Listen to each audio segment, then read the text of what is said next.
Hello, Mary. Do you have a moment? Oh, hello. Should I still be calling you by your first name? I don't know if it's right for me to be calling you Mom just yet, you know? I think you're right. It's too soon for you to be calling me Mom. I'm not your mother. Yet, anyways. Oh, sorry to put you on the spot like that. Well, let's start over then, shall we? Hello, Hillary. Thanks for coming to meet me and my parents the other day. It was great to finally meet you. Yes, that's the thing. Don't mention it. So, what can I do for you today? I have a question for you, and I would appreciate an honest answer. You and my husband work at the same company, do you not? And furthermore, you recently started working in the same department together. Is that true? Yes, that's right. Actually, I heard from Andrew a while ago that his dad was working at the same company as me. But I was totally surprised when I walked into the room where you two were waiting, and who should I see but the person who just got transferred into my branch recently? It was a total surprise. Well, I suppose our family name is somewhat of a common one, so it doesn't surprise me one bit that you wouldn't suspect that we were related when you saw that we had the same last names. But that's not the issue I'm here to discuss today.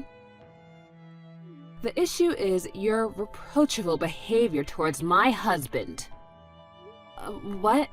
I'm sorry, I don't understand. Did I do something that offended him?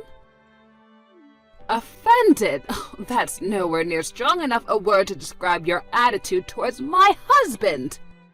When I left to go to the little girl's room, I saw him apologizing profusely to you, and you were lecturing him like he was a school child. I know my eyes were not deceiving me to see that horrible behavior. Oh, I'm sorry that you had to see that. Oh, how dare you behave that way toward the man who will be your future father-in-law! And not to mention, he's been with the company far longer than you have. He must be well above your rank, obviously. And in spite of all that, you were behaving like you were his superior. How shameless of you. I bit my tongue at the time out of concern for my son's feelings for you, but I cannot contain my anger any longer. If you're willing to apologize to me right now for your awful behavior, I'm willing to overlook it. But if you don't, then I withdraw my permission for you to marry my son and my blessings on a happy wedding. Are you serious? I am very serious, and I will not accept any excuses from you, Mary. Either apologize to me, or you can forget being a part of this family. Okay, just so you know, we were actually talking about something to do with work that day. And in your husband's position, really the only appropriate thing to do would be to apologize. Excuse me? Really, it was kind of a surprise for me too when he suddenly started acting like that. I told him it was okay and that he didn't need to apologize so much, but, you know, he just kept going. And I wish I could give you more information on what really went down, but like I said, it's company internal matters, so I'm contractually not able to divulge any information to uninvolved third parties such as yourself, ma'am.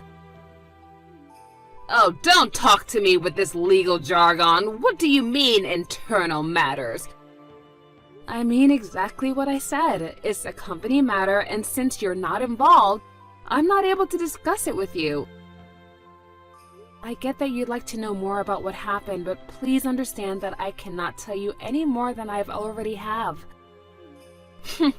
I have absolutely no idea what you're talking about. But in any case, it seems like you have no intention to apologize to me. It's like I told you, I'm not the one who has anything to apologize for. I see. So you have no remorse for treating your soon-to-be father-in-law. So be it. I will not allow you to marry my son, and the wedding is off! I don't think you're in any position to make that call, Hillary. I think this goes without saying, but the fault in the situation lies 100% with you, Mary. As such, you'll be responsible for paying for all of the venue cancellation fees. I'll be contacting our lawyer very shortly, And we'll be suing you for that and for the pain and suffering that you have caused this family.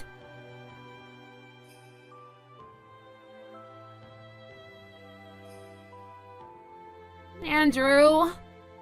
Hey, Mary, what's up? This is bad. Really bad.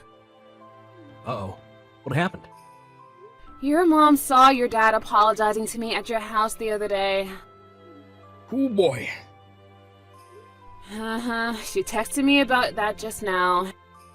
And she is really, really mad. Which, in all fairness, I don't really blame her, considering that she doesn't know the whole circumstances. But still, this is bad. She said that if I don't apologize to her for that she's gonna make us break off our engagement. Oh, you gotta be kidding me. I had literally just made an explicit promise not to tell anyone about what happened. So it's not like I can just up and spill the beans to her. Oh, why are my parents always doing things like this? They're inseparable to the point that I almost never see one without the other in the same room, and yet when trouble rears its ugly head, they take completely opposite approaches. It seems like you're pretty used to this kind of thing from them, huh? Sorry about that, I just felt the urge to vent. Anyway, for now, I'd like to see the texts Mom sent you, if you wouldn't mind. Is it okay if I head over to your place right now? Yeah, come on over, it's fine. Okay, I'll be there in just about an hour or so. Alright, I'll be waiting for you.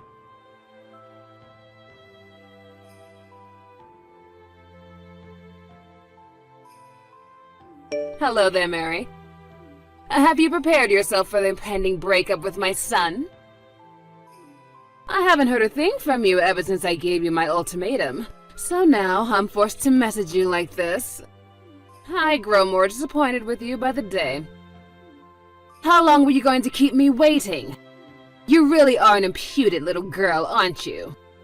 If you're trying to wait it out and hope I forgive you, it's not going to work. I will not consent to this marriage until you've given me a proper apology. If I may be so bold, I'm marrying Andrew, not you. Why exactly do I need to have your consent?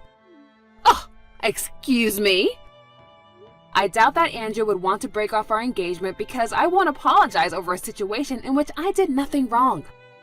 And frankly, I'm perplexed that you would simply assume that I was in the wrong rather than talking to your husband and finding out what actually happened. That's very immature of you. I'm at a loss of words for you, Mary. To think that you would speak in such an uncivilized manner to the mother of the man you're hoping to marry! Hoping? Yes, hoping! I haven't opened up my consent for you just yet, have I? Oh, I must have missed where we established that I even needed your consent. You little... Stop interrupting me! I'm giving you the lecture that you deserve right now! Oh, right. By all means, go ahead. If a family were like a company, then the mother-in-law is like the superior and the daughter-in-law is the subordinate. And subordinates are supposed to listen to their superiors, correct? If you were to fuss and fret and whine over an order your superior at the company gave you, well, how do you think that would go? Obviously, no superior would stand for that sort of insubordination. You would be punished severely, and you would be demoted. Your pay would be cut, you'd be transferred, and your professional life would be finished. Surely even someone of your intellectual capacity could understand what I just explained. Yes, I understand perfectly. So I take this to mean that if someone at a real company actually was repeatedly insubordinate to their superior, then you'd have no issues with that subordinate receiving those type of punishments you laid out, correct? Exactly. Subordinates should know their place. A subordinate who does not and openly disrespects his superior should not go unpunished. Hillary, you are so smart. And I agree with you. Alright, that settles it. Looks like your husband is getting transferred. What? technically, the final call isn't mine to make, but you should probably operate under the assumption that it's going to happen, so I think you should start preparing accordingly to this. Wait, what nonsense are you talking about? You know, I'm sure you're about to become very busy. Since you're going to be moving soon, you should probably start looking for a new house or an apartment, you know, as soon as you get the word of where he's being transferred to. Wait, Mary, what are you talking about? What are you rambling about right now? So, sorry, I gotta go. I have some stuff to do. I need to get back to work.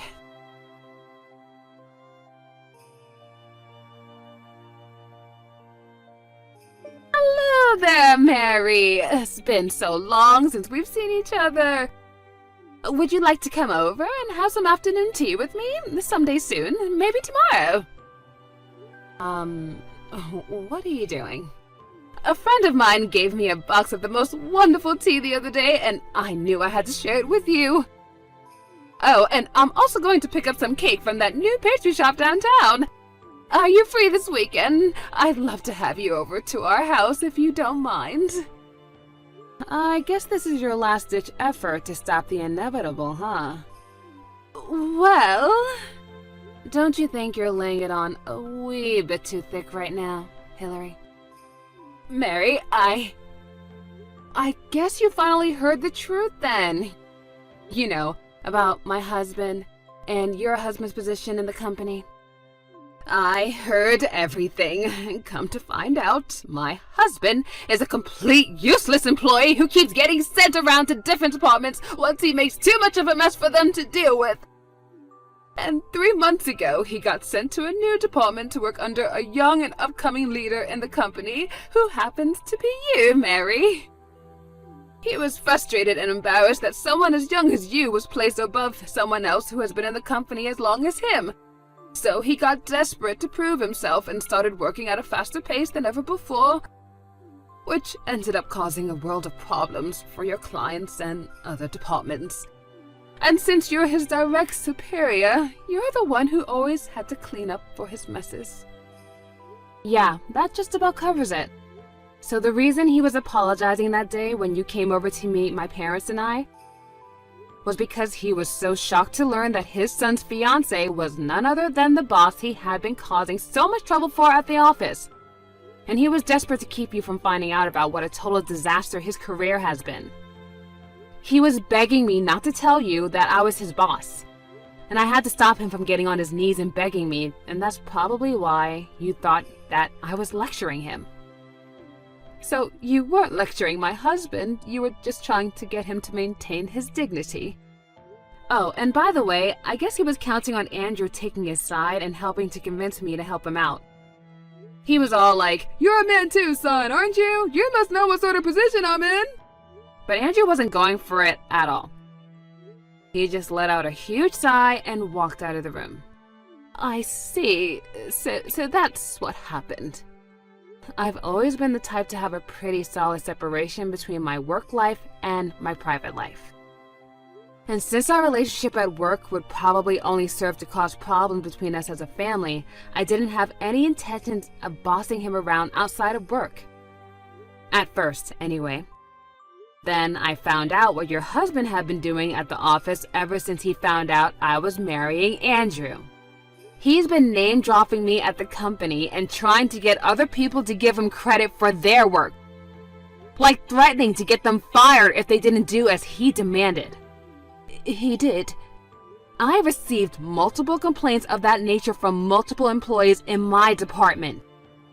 So I made a report of my own to my superior. And as a result, it's been decided that your husband is getting transferred to a branch in, well, the middle of nowhere. Oh no. Oh yes. And you know, you should be grateful, honestly. Most people who screwed up as bad as your husband actually would just get fired for everything they've done. And I bet the only reason he didn't was because the CEO took pity on him. He didn't want to just kick a man your husband's age on the curb with no future employment prospects. Mary, isn't there anything you can do about this? Sorry, Hillary, but the decision is already out of my hands. what's done is done. So no, I'm afraid sucking up to me now isn't going to get you anywhere. You'll either have to move out into Nowheresville with your husband, or make him go by himself while you stay here alone in your house. This can't be happening! I suppose there is a third option. You could always divorce him, but that's about all you have in terms of options when you really think about it. I can't do that! I haven't worked in years, and I can't get divorced at my age! Okay, well then you're just going to have to talk to your husband about this. What you do from here on out is an issue between the two of you that has nothing to do with me. Wait, I got it! I know how we can make this all work out. Oh, really? Okay, let's hear it. I'll give you my permission to marry Andrew, and you can move in with us. And if you do that, then I'm sure that everything will work out, whether I divorce my husband or he moves away by himself. That is definitely not happening. Why not? Andrew has been pretty firm since day one that he did not want to move in with you at any point in the future. And I'm respecting my future husband's wishes. But... I'm sorry, Hillary, but I really don't see the point of continuing this conversation. I'm just gonna keep repeating myself at this point. Mary, please! I'm signing off now.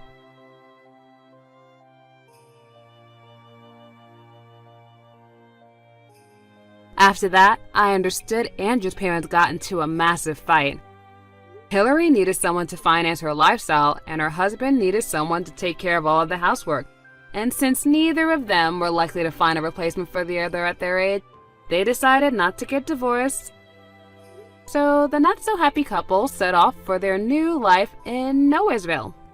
However, it didn't take long for her husband to screw up big time, no surprise to anybody, again, in his new post. And this time, they actually were fed up and let him go. And this was apparently too much of a strain for the relationship to handle, so they are getting a divorce this time. They've both been messaging and calling Andrew complaining about the whole situation, but he only ever gives them the same simple response every time. You're getting what you deserve. Andrew is finally fed up with them and wants to cut them out of our lives. So we're making preparations to move in secret so they won't know where to find us. I'm glad to see that he's finally free from having to deal with their nonsense after all these years. And we decided that we didn't want our marriage to resemble his parents in any way, shape, or form. So when we got